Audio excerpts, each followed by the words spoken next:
Hi అండి. నా ప్రాణం నువ్వేలే పార్ట్ 26. వైభవ్, నానమ్మ ఆంటీ వాళ్ళని ఇంకొక మాట అన్నా ఊరుకునేది లేదు. మాలినీదేవి ఊరుకోకేం చేస్తావరా? వాళ్ళు కొత్త పలుకుతున్నావు. 4 రోజుల్లోనే అంతలా మాయ చేశారా నిన్ను అంటుంది ఆవేశంగా ఊగిపోతూ. నారాయణ, మాలినీదేవి గారు మాటలు మర్యాదగా రానివ్వండి. మేము పేదవాళ్ళమే కావచ్చు, మాకు ఆత్మాభిమానం ఉంది. తినడానికి లేకపోతే పస్తులుంటాం, కానీ మీరు అనుకునేలా చెయ్యం. మీలాంటి పనులు మీరు చేస్తారేమో, కానీ నా కూతురు గాని మా అక్కని అలాంటి పనులు రావు అంటాడు. చక్రవర్తి కోపంగా నారాయణ అని మీదకి వెళ్తూ ఉంటే వైభవ్ అడ్డంగా వచ్చి, నానా, అంకుల్ వాళ్ళని ఏమైనా అంటే నేను ఇల్లు వదిలి వెళ్ళిపోతాను అంటాడు. చక్రవర్తి, ఏరా బెదిరిస్తున్నావా? నేను ఎలాంటి వాడినో మీకు తెలుసు. చెప్పానంటే అదే చేస్తానని మీకు తెలుసుగా నాన్న అంటాడు.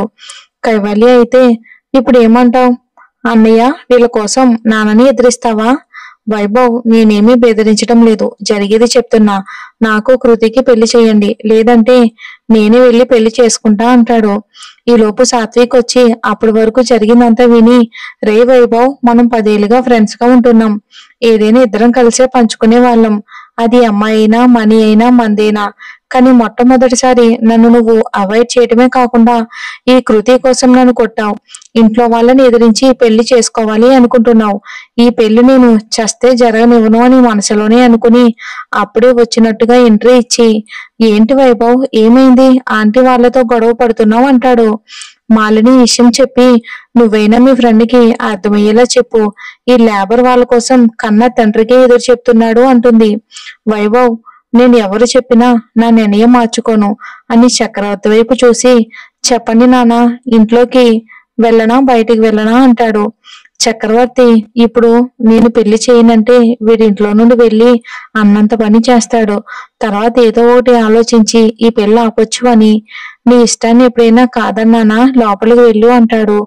ఇక మాలిని, కైవల్య కోపంగా లోపలికి వెళ్తారు. ఇక రాగిని, లక్ష్మి నారాయణలని తీసుకుని హౌస్ హౌస్ కి వెళ్ళి, నాకు చాలా సంతోషంగా ఉంది లక్ష్మి.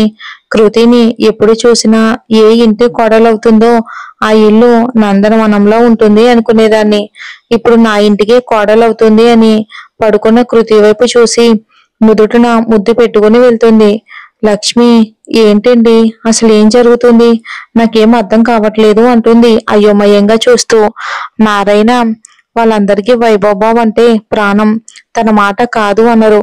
ఇష్టం లేకపోయినా కృతిని వైభవ్ పెళ్లి చేసుకుంటాను అంటున్నాడు.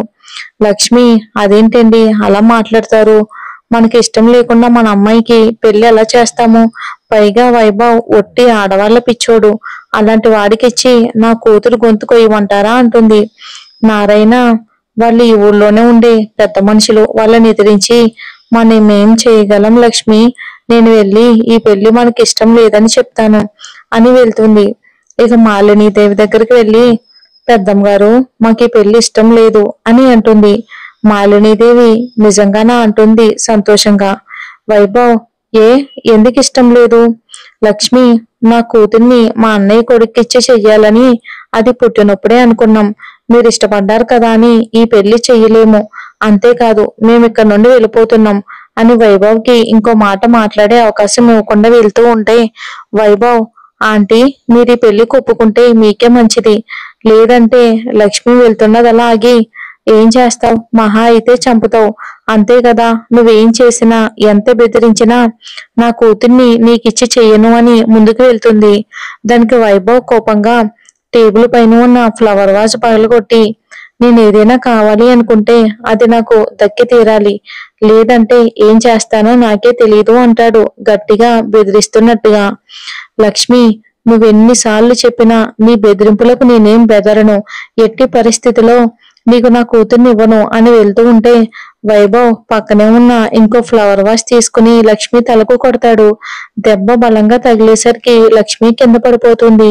కోపంగా వెళ్ళిన లక్ష్మి ఏం గొడవ పెట్టుకుంటుందోనని కృతితో పాటు అక్కడికి వచ్చిన నారాయణ, కృతి ఇది చూసి ఏడుస్తూ, లక్ష్మి, లక్ష్మి, లే లక్ష్మి అంటారు.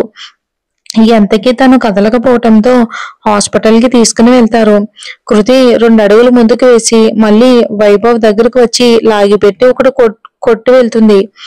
ఎవరిని పల్లెత్తు మాట అనని కృతి వైభవ్ని కొట్టేసరికి అందరూ షాక్ అయిపోతారు. డాక్టర్ లక్ష్మిని చూసి, సారీ అండి, ఈవిడ చనిపోయింది. ఏదో బలంగా తలకు తగలడంతో అక్కడే చనిపోయినట్టుంది అంటాడు. నారాయణ, కృతి లక్ష్మి శవాన్ని ఇంటికి తీసుకుని వస్తారు. కన్నీరు మున్నీరుగా ఏడుస్తూ ఉంటారు. వాళ్ళను ఓదార్చడం ఎవరి వల్ల కావటం లేదు.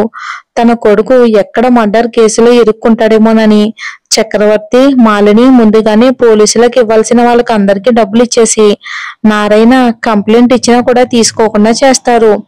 ఇక నారాయణ లక్ష్మికి అంత్యక్రియలు చేశాక పోలీస్ స్టేషన్ కి వెళ్లి కంప్లైంట్ ఇస్తాడు. ఎవరూ పట్టించుకోకుండా ఉండడంతో అతనికి అర్థమవుతుంది ఇదంతా వాళ్ళ పనేనని. ఇంటికి వచ్చి లగేజ్ సర్దుకుని వెళ్ళబోతూ ఉంటే వైభవ్, ఏంటి అంకుల్ హాటలుగా ఉందా? నేను కృతిని పెళ్లి చేసుకోకుండా తనని ఇక్కడ నుండి ఎవరు తీసుకుని వెళ్ళాలని చూసినా నేను ఊరుకోను అంటాడు వార్నింగ్ టోన్ తో. సాత్విక్, రే, నువ్వంటే ఇష్టం లేదు అంటున్నారు కదా, ఎందుకు బలవంతం చేస్తావు? నారాయణ, అతను బలవంతం చేస్తే మేము ఒప్పుకుంటామా? నా భార్యని చంపిన హంతకుడివి నువ్వు. నా కూతుర్నిచ్చి ఎలా పెళ్లి చేస్తాననుకున్నావు? ఇక్కడ అందరూ నీ కొన్ని సన్నల్లోనే ఉన్నారు కాబట్టి నేనిచ్చే కంప్లైంట్ తీసుకోకపోవచ్చు. నేను సిటీకి వెళ్ళి కంప్లైంట్ చేసి నేను జైలుకి పంపిస్తానని వెళ్తుంటాడు. చక్రవర్తి, వెళ్ళనివరా వెళ్ళని, తిండికి గతి లేని వాళ్ళు వాళ్ళకి అంత పొగరుంది. నువ్వు అంటే నీకు పిల్లనిచ్చే వాళ్ళు క్యూ కడతారు అంటాడు. వైభవ్, నాకు వాళ్ళెవరూ అవసరం లేదు అని తన మనుషుల వైపు చూసి సైగ చేయగానే వాళ్ళు నారాయణ కృతిని ఆపుతారు. వైభవ్ నారాయణ దగ్గరికి వెళ్ళి, అంకుల్, ఎంతైనా మీరు కృతికి నాన్న అని ఆఖరిసారిగా అడుగుతున్నాను. ఈ పెళ్లికి ఒప్పుకోండి. నారాయణ, అది నా ప్రాణం ఉండగా జరగదు అంటాడు.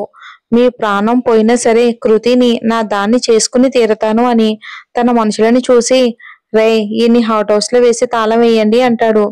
కృతి, మా నాన్న ఏం చెయ్యొద్దు ప్లీజ్, మీకు దండం పెడతాను అంటుంది ఏడుస్తూ. వైభవ్, మీ నాన్నకు ఏం కాకుండా ఉండాలి అంటే అది నీ చేతుల్లోనే ఉంది. నువ్వు బుద్ధిగా నన్ను పెళ్లి చేసుకుంటే మీ నాన్నకు ఏమీ కాదు, లేదంటే మీ నాన్న కూడా మీ అమ్మ దగ్గరికే పంపిస్తా అని కృతిని తీసుకుని వెళ్లి రూమ్ లో పెట్టి లాక్ చేసి రంగమ్మ అని పిలుస్తాడు. రంగమ్మ, తనని జాగ్రత్తగా చూసుకో, తనకి కావలసినవన్నీ పంపిస్తా అని వెళ్తాడు. ఇక కృతి ఏడుస్తూ అక్కడే కూర్చుండిపోతుంది. సాత్విక్ వైభవ్ దగ్గరకు వచ్చి, ఏంట్రా ఇది, తనకి ఇష్టం లేదంటుంటే ఎందుకు ఇలా చేస్తున్నావు? తనని ఎందుకు బాధ పెడుతున్నావు? వైభవ్, సాత్విక్, ఈ విషయంలో నువ్వేం చెప్పినా నా నిర్ణయం మారదు. తను నా సొంతం అంతే అని వెళ్తాడు. ఇంకా చక్రవర్తి రాగిణితో, ఎలా రాగిణి, వాడిని ఎలా ఆపాలి అంటాడు. రాగిణి, వాడు మన మాట వినడండి, మీరు కావాలంటే చెప్పి చూడండి. చక్రవర్తి మాలినీదేవి దగ్గరికి వెళ్ళి, అమ్మా, ఏం చేద్దామమ్మా, వీడి పెళ్లి చేసుకోకుండా ఎలా ఆపడం అంటాడు. కైవల్య, డాడీ, నా దగ్గర ఒక ఐడియా ఉంది, మీరు ఓకే అంటే అలా చేద్దాం అంటుంది కైవల్య. చక్రవర్తి, ఏంటి అని అడుగుతాడు. ఇక కైవల్య చెప్పగానే మాలిని చక్రవర్తి సంతోషంగా సరే అలాగే చేద్దామని వెళ్తాడు. తర్వాత రోజే పెళ్లి ఏర్పాట్లన్నీ కూడా చేస్తారు. వైభవ్ ఊరందరినీ కూడా పెళ్లికి పిలుస్తాడు. ఇక వైభవ్ పెళ్లి కొడుకులా రెడీ అయ్యి కృతి దగ్గరకు వెళ్తాడు. కృతి ఇంకా రెడీ కాకుండా ఉండటం చూసి గట్టిగా రంగమ్మ అంటాడు. రంగమ్మ భయంగా, బాబు, ఏంటి ఇంకా తనను రెడీ చేయలేదు అంటాడు కోపంగా. రంగమ్మ, బాబు ఎంత చెప్పినా తను రెడీ అవనని గోల చేస్తుంది. వైభవ్ కృతి దగ్గరికి వెళ్ళి, చూడు, నువ్వు రెడీ అయినా అవ్వకపోయినా ఈ పెళ్లి జరుగుతుంది. నువ్వు నేను చెప్పినట్టు విని రెడీ అవ్వకపోతే మన పెళ్లి రోజే మీ నాన్న చనిపోయిన రోజు అవుతుంది అంటాడు. కృతి భయంగా, వద్దు, మా నాన్ననేమీ చెయ్యొద్దు, నేను రెడీ అవుతాను అని ఏడుస్తూ వెళ్తుంది. చక్రవర్తి, కైవల్య, అంతా రెడీ కదా అంటాడు. మాలినీదేవి, అంతా రెడీరా అంటుంది. పంతులు గారు ముహూర్తానికి టైం అవుతుంది అని పిలవడంతో వైభవ్ వచ్చి పీటల మీద కూర్చుంటాడు. కాసేపటికి కృతి కూడా వస్తుంది. సాత్విక్ ఎలాగైనా సరే పెళ్లి ఆపాలని ఎలా అని ఆలోచిస్తూ ఉంటాడు. కాసేపు పూజలు చేయించాక పంతులు గారు బట్టలు మార్చుకుని రమ్మంటారు. వైభవ్ రెడీ అవడానికి వెళ్తూ, రంగమ్మ, తనను రెడీ చేసి తీసుకునిరా అంటాడు. కైవల్య, నేను రెడీ చేస్తానులే అన్నయ్య అంటుంది. వైభవ్, నమ్మొచ్చా? అదేంటి అన్నయ్య అలా అంటావు? నువ్వు అంతలా ఇష్టపడ్డాక మేమెందుకు కాదంటాం అని లోపలికి తీసుకువెళ్తుంది. ఇంకా చక్రవర్తి మాలినీదేవి దగ్గరకు వచ్చి, అమ్మా, ఇప్పటికే ఈ లక్ష్మిని చంపిన పాపం మనకు అంటుకుంటుంది. వీళ్ళను ఇక్కడ నుండి పంపించేసి వాళ్ళు చనిపోయినట్లు నమ్మిద్దాం అంటాడు. కొడుకు చెప్పింది కరెక్టే కావడంతో అలాగే రాని ఇష్టం అంటుంది. కైవల్య కృతిని రెడీ చేసి నువ్వు మీ నాన్నగారి దగ్గర ఆశీర్వాదం తీసుకోవా అంటుంది. కృతి దానికి మీ అన్నయ్య పంపడేమో కదా, అడిగి చూస్తానని వైభవ్ వచ్చి పీటలపై కూర్చుంటాడు. కృతి వైభవ్ ఎదురుగా వెళ్ళి నేను మా నాన్న దగ్గర ఆశీర్వాదం తీసుకుంటాను అంటుంది భయంగా. వైభవ్ ఎలాగో పెళ్లి తప్పించుకోలేనని అర్థమైపోయిందేమో, అందుకే తండ్రి ఆశీర్వాదం కావాలంటుంది అని. సరే రంగమ్మ తీసుకెళ్ళు అంటాడు. కైవల్య ఎంతైనా నాకు కాబోయే వదిలివి కదా, నేనే తీసుకుని వెళ్తా అంటుంది. వైభవ్కి ఏదో తేడాగా అనిపించినా సరే అంటాడు ఏమీ అనలేక. కృతి పరుగున నారాయణ దగ్గరకు వెళ్ళగానే కైవల్య బయట నుంచి డోర్ లాక్ చేసి ఇల్లు తగలబెట్టి నవ్వుతూ నాకిష్టం లేనివేవి ఉండకూడదు అని వెళ్తుంది. కైవల్య అటు వెళ్ళగానే మాలిని వచ్చి గడియ తీసి వాళ్ళని బయటికి పంపించి త్వరగా వెళ్ళండి, మళ్ళీ ఇటు రాకండి అని పంపి తలుపు అలాగే ఉంచి వెళ్తుంది. 3 రోజులుగా నారాయణ ఏమీ తినకపోవటం వలన నీరసంతో నడవలేకపోతుంటాడు.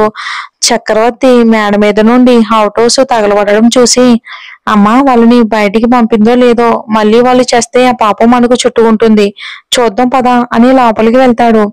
చక్రవర్తి లోపలికి వెళ్ళగానే కైవల్య వచ్చి తలుపు తీసి ఉండడం చూసి వీళ్ళు పారిపోయారా, తలుపు ఎవరు తీశారు అని లోపలికి చూస్తుంది. లోపల మంటలు పొగ కారణంగా లోపల ఒక వ్యక్తి ఉన్నట్లు కనబడుతుంది.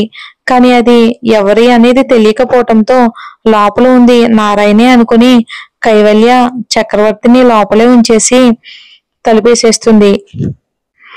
ఇక ఎంతసేపటికి కృతి రాకపోయేసరికి వైభవ్ అవుట్ హౌస్ దగ్గరికి వెళ్తాడు. అవుట్ హౌస్ కాలిపోవటం చూసి కృతి లోపలే ఉందని వెళ్ళబోతూ ఉంటాడు. అప్పటికే వైభవ్ అరుపులు విని అక్కడికి వచ్చిన అందరూ కృతి నారాయణ చనిపోయారు అని అనుకుంటారు. వైభవ్ నేను వెళ్ళి నా కృతిని కాపాడాలి అంటూ లోపలికి వెళ్తూ ఉంటే అక్కడ ఉన్న అందరూ వైభవ్ని ఆపుతారు. లోపల చక్రవర్తి కాపాడండి కాపాడండి అని అరుస్తూ ఉంటే ఆ అరుపులు విని అందరూ అయ్యో అయ్యగారు కూడా లోపలే ఉండిపోయారు, ఇక నారాయణ కృతులతో పాటు కాలిపోతున్నారు అంటారు. కైవల్య అంటే మా నాన్న తలుపు తీసి లోపలికి వెళ్ళారా, నేను తలుపు వేసి మా నాన్న చావుకి కారణమయ్యానా అని ఏడుస్తుంది. ఇక రాగిని చక్రవర్తి కోసం ఏడుస్తూ అక్కడే కళ్ళు తిరిగి పడిపోతుంది.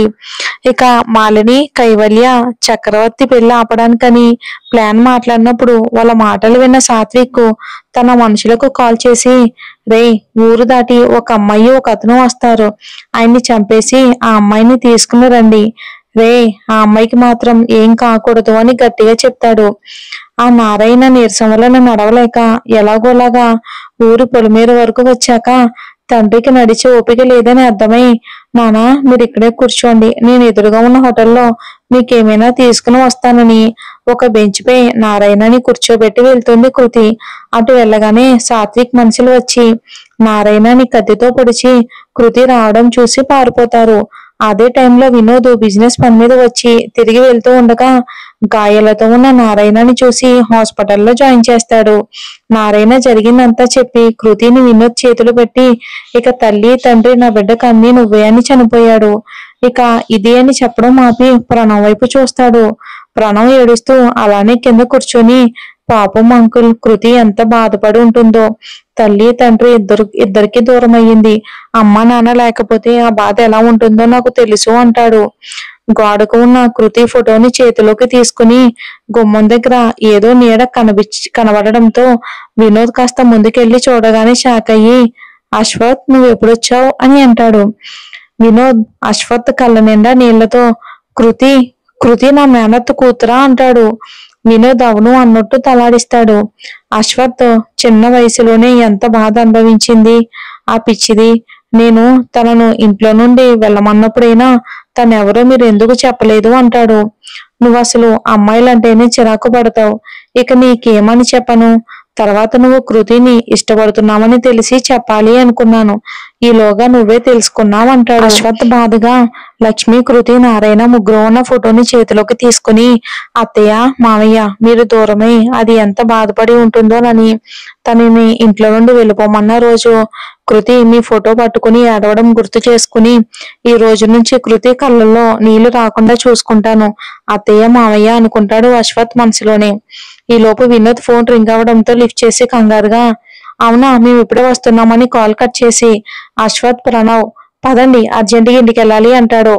అశ్వత్ కంగారుగా, ఏమైంది రానా? ప్రణవ్ ఏమైంది అంకుల్, కృతి బాగానే ఉంది కదా అంటాడు. మరి ఏం జరుగుతుందో వచ్చే ఎపిసోడ్లో చూద్దాం.